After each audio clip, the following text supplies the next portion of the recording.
Promoting products on YouTube should be straightforward. You just have to be yourself. Okay, so if it's a physical product, make sure you've already tried the product and try to show it in the video.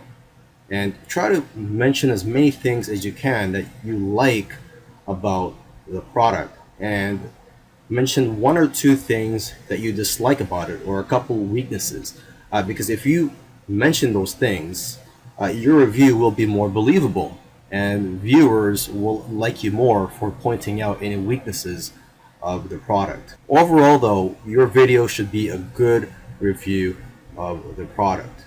And if you can, try to turn the product's weaknesses into strengths.